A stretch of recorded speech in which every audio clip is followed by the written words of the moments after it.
Fala galera, beleza? Eu sou o Gui, trabalho como analista de dados e hoje eu vou explicar para vocês como resolver um case técnico utilizando Python. Nesse case técnico a gente vai analisar o churn de um banco, que é a saída de clientes de um banco. Então vai ser totalmente mão na massa, vão ser uma série de vídeos resolvendo esse case técnico. Então bora lá!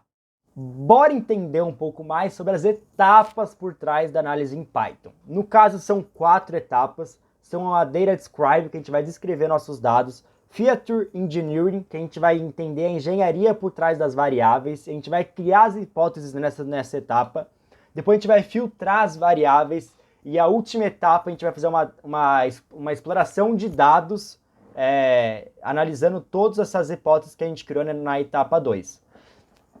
E se a gente pensar, o grosso de análise de dados é na etapa 1 até a 4.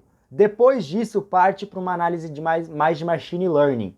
Então, o que a gente fala de análise de dados é na etapa 1 até a 4. Depois disso, a gente começa a entrar em machine learning. Eu vou primeiro ensinar o beabá de análise de dados, depois em outros vídeos, em outras séries, eu posso entrar a fundo em machine learning. Eu sou até um pouco chato com isso, porém, toda análise que eu faço, eu gosto de ter um problema de negócio para resolver. No caso, o problema de negócio que a gente vai querer resolver aqui, a gente vai querer falar pro banco que a gente está trabalhando qual é a persona que ele mais perde cliente. O que é persona, Gui? Persona é um conjunto de características em comum de um grupo. Por exemplo, vamos pensar. Vamos pensar que esse cliente aqui é a Nubank. A Nubank é um banco mais de jovem. Você não vê muitas vezes um idoso tendo uma conta da Nubank. Até porque o foco da Nubank é ter esse público mais jovem e é uma coisa que a gente vê muito mais comum em jovens tendo cartão da Nubank. Para a Nubank, é muito mais importante eu analisar o churn de um jovem do que analisar de um adulto, porque a persona desse banco é um jovem. Então o que a gente vai ter que analisar nesse banco em específico é ver o quê? Será que a persona que eles mais estão perdendo são jovens ou adultos? Será que esses adultos têm uma faixa etária acima de 60 anos? Será que eles recebem tal salário por mês? Será que eles saíram da empresa que trabalham? Então a gente vai ter que analisar um conjunto de características em comum de grupo que entraram em churn. Então bora analisar realmente pelo Google Colab. Vamos abrir aqui o nosso Google Colab. Agora dentro do Google Colab, bora entrar um pouco mais a fundo na etapa 1. Muito provavelmente a gente não vai conseguir entrar em todas as partes dessa etapa 1, mas a gente vai querer conseguir comentar a maioria das partes, porque eu não quero fazer vídeos longos. Eu vou querer pautar muito mais na quantidade de vídeos do que fazer um vídeo de 40 minutos, 60 minutos. Até comentem se vocês preferem um vídeo mais longo ou que eu faça vários vídeos, até porque é uma forma de eu entender o que eu tenho que entregar para vocês, né? Quando você abre o Google Colab é muito simples. É só você apertar até no Google, ó, Colab, Google Colab, que ele já vai gerar o Google, e você aperta aqui, e aqui você consegue gerar um novo notebook. Deixa eu sair daqui. Ó, gerei um novo notebook Google Colab. Aqui, a gente vai ter que nomear o nosso projeto. No caso, esse projeto eu vou querer que ele se chame de análise de churn. Boa. Depois que a gente nomeou nosso projeto, a gente vai ter que adicionar um título para ele. Bora adicionar um título aqui. Analisando o churn de um banco. Boa. Para adicionar texto é muito simples no Google Colab. É só você vir aqui e ele vai gerar duas opções, gerar um código ou um texto. Você aperta texto e você escreve. Sempre que você colocar o jogo da velha primeiro, ele vai gerar um parágrafo. Por exemplo, eu coloquei lá em cima analisando o churn do banco. Então, se eu fazer assim e eu apertar Enter, ele vai criar um texto. Ó. Ele vai criar um parágrafo. O que serve o jogo da velha? O jogo da velha serve para isso. Ó. Aqui é o parágrafo 2. Eu vou tirar o jogo da velha e vou colocar só um jogo da velha. Então aqui esse parágrafo aqui ele tem a entidade 1. Se eu adicionar um outro parágrafo 1 aqui, esse parágrafo aqui eles vão ser iguais, tipo meio que em hierarquia. Então, por exemplo, aqui eu vou colocar etapa 1, por exemplo. Então, são iguais, tá vendo? Agora, se eu adicionar um texto aqui no meio, e eu colocar... Aqui vocês não precisam fazer, é mais para entender realmente como é que funciona o Google Colab, tá? Se eu adicionar um texto aqui e colocar como um jogo da velha, dois jogos da velha, ele vai entrar dentro do entidade 1, porque o entidade 1 tem mais hierarquia do que esse daqui que eu estou colocando aqui embaixo. Então, bora colocar, por exemplo, etapa 2. Então, se eu filtrar a etapa, o que tem entidade 1, que é o parágrafo 1, ele vai filtrar o parágrafo mais baixo, que tem os dois jogos da velha. E aqui ele filtra esse código aqui. E por que isso acontece? Porque aqui eu botei um jogo da velha, então eu falei assim, esse parágrafo aqui eu quero que ele seja o parágrafo principal, e o que está aqui embaixo eu quero que ele seja o secundário. Então, isso aqui é muito importante porque a gente consegue organizar de uma forma muito melhor o nosso código. E para você apagar, é só você apertar na lixeirinha que ele apaga automaticamente. Bora colocar também o nosso problema de negócio. Aqui eu vou colocar em entidade 2, aqui eu vou colocar como texto até, então eu não vou colocar nenhum jogo da velha. E eu vou escrever aqui, problema de negócio, que é o que a gente vai querer resolver durante a nossa análise. A gente vai querer entender qual é a persona que o banco mais perde, está perdendo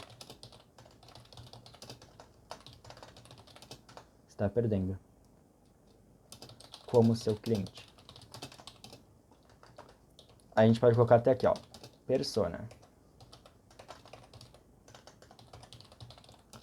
Conjunto de características em comum. E para apertar Enter é muito simples, só você apertar aqui embaixo, que ele já vai entrar o código, então automaticamente. E aqui ele entrou. Vamos supor que eu vou querer grifar isso aqui em negrito. Então eu circulo o que eu quero grifar. Então eu quero grifar isso aqui em negrito, eu aperto aqui. E se eu apertar aqui embaixo agora, ele transformou o texto acima em negrito. Espera aí, tem que tirar isso daqui aqui. E agora vai. Então ele transformou em negrito. E agora vamos supor que eu vou querer colocar em itálico aqui. Então eu posso selecionar lá embaixo. Então o texto em itálico está aqui. Vamos apertar assim. Vamos jogar aqui dentro. No caso, ele transformou esse texto aqui em itálico. Esse vídeo aqui é mais para entender como funciona o Google Colab, para a gente começar a entrar a fundo em outros vídeos.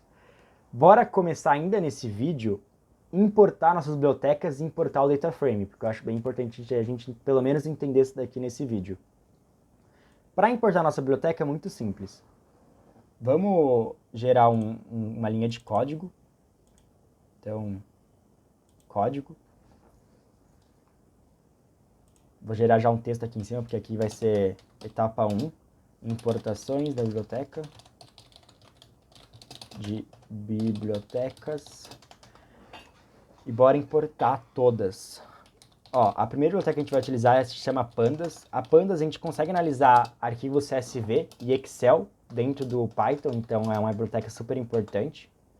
Depois a biblioteca NumPy, SNP, e a biblioteca Seaborn, que a gente consegue gerar gráficos. A gente roda o código por aqui. E agora eu vou explicar por que a gente colocou esse AS no final. Aqui eu errei o nome, é NumPy, assim, E-N-U-M-P-Y, rodou. A gente coloca esse AS porque a gente está dizendo que a biblioteca Pandas eu vou querer chamar de PD. Então, ao invés de chamar ela de Pandas no meu código, eu posso escrever PD e eu vou chamar ela automaticamente. O que eu fiz colocando esse AS é um apelido. Por exemplo, meu nome é Guilherme, meu apelido é Gui. Então, a mesma coisa que eu fazer assim, ó, import Guilherme e meu apelido é Gui. Então, AS Gui. Eu estou apelidando uma biblioteca com uma abreviação. Porque é muito mais simples eu escrever SNS no meu código do que ficar escrevendo Seaborn. Meu, aqui eu ia poupar muita... Eu ia ter que escrever muito, né? Queria ficar o dia inteiro digitando para puxar uma biblioteca muito longa. Então a gente criou abreviações em comum dessas bibliotecas. Por exemplo, a Pandas é PD, NumPy é meio que um consenso de chamar de NP, e a Seaborn é um consenso de chamar SNS. Então fica dessa forma.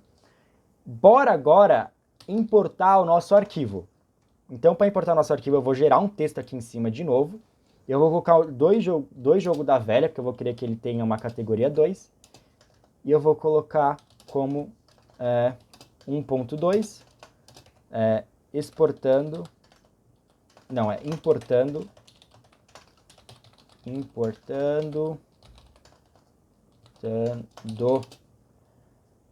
o banco de dados. Não é o banco de dados, mas vamos chamar dessa forma primeiro, só para ficar mais fácil de entender nossos dados. Para importar os dados, a gente vai ter que escrever df, que a gente vai querer que o nossos dados se chamam df, igual a pd.read_csv. E aqui a gente vai ter que colocar o URL que está nos nossos códigos. No caso, eu já fiz aqui essa URL, eu já criei, então eu vou colocar no comentário. E mais para frente eu posso explicar como eu gerei essa URL aqui. Mas aqui seria um vídeo à parte, porque é uma coisa um pouco mais complexa. E aqui envolve a questão de entender o do Google Drive, entender um pouco mais. Mas a priori, para quem está querendo aprender o primeiro case em Python, isso aqui já vai satisfazer. É só você colocar o URL que eu comentar aqui nos comentários do vídeo, que vai funcionar uma beleza. Então, depois que eu importar e ele rodar e dar OK, é só escrever df e eu rodar esse código que eu vou conseguir visualizar os meus dados. Boa! No caso, a primeira informação que a gente está tendo aqui é que nós temos 1000 linhas, 14 colunas, e aqui a gente vai ter informação de tudo. O Customer ID, que é um ID único para cada cliente, o Surname, que aqui vai ser uma questão de sobrenome do cliente, onde o cliente mora, o gênero, a idade. Então aqui a gente vai ter várias informações. E vamos comentar aqui embaixo o que cada coluna significa. Bora gerar uma outra. 2 jogo da velha e colocando 1.3 explicações das colunas. Para a gente ter tudo explicado e documentado. Eu vou pegar aqui no próprio Kaggle, que é onde eu peguei os dados, para a gente conseguir entender o que cada coluna significa. Pronto, traduzir aqui. Bora colar. Aqui, ó, por que deu erro? Porque aqui é um código, não é uma linha de texto. Então, vou excluir e vou gerar um texto. Eu vou colocar também esse Google Colab aqui que eu estou fazendo nos comentários, para quem quiser pegar esse texto que eu estou colocando aqui, entender como foi feito. E vai estar público, então qualquer um pode editar e ver como funciona. Então, é só a gente fazendo assim. Pronto. Então aqui a gente vai ter tudo documentado, o que cada coluna significa. E essa é uma etapa muito importante, porque a gente tem sempre que entender o que cada coluna do nosso dado significam. Por que a gente tem que entender? Porque, por exemplo, se eu não utilizar a coluna sobrenome, por que eu vou ter nos meus dados, sabe? Será que isso aqui é realmente importante para gerar uma análise sobre o nome da pessoa? Tipo, essa aqui é uma informação meio indiferente, sabe, para mim. Então eu poderia já excluir esse surname. E em outros vídeos a gente vai seguir essa saga realmente nessa análise descritiva. Aqui a gente meio que introduziu o problema de negócio, introduzimos as primeiras bibliotecas, como importar o banco de dados, que aqui é uma etapa bem importante, e a gente entendeu um pouco mais sobre as colunas. Nos próximos vídeos a gente vai realmente fazer uma análise estatística por trás, a gente vai entender os nossos números e vamos conseguir gerar os primeiros resultados para esse futuro cliente que a gente pode ter que a gente pode ter numa empresa, ou até mesmo ter esse projeto como portfólio para a gente mostrar para os recrutadores e mostrar para os gerentes das áreas de negócio, gerentes das áreas de dados. E é isso. Eu espero que vocês gostem desse vídeo. Curte, compartilhe, comentem aqui embaixo outras dicas de conteúdo que vocês querem que eu comente, alguma coisa da minha carreira. E eu espero vocês em outros vídeos, e em outros vídeos dessa série mesmo, analisando esse projeto aqui de Churn. E é muito importante vocês aplicarem o que eu estou mostrando aqui, até porque vai ser a única forma que vocês vão realmente entender o que eu estou explicando aqui, passando para vocês. E é isso. Até o próximo vídeo e abraço!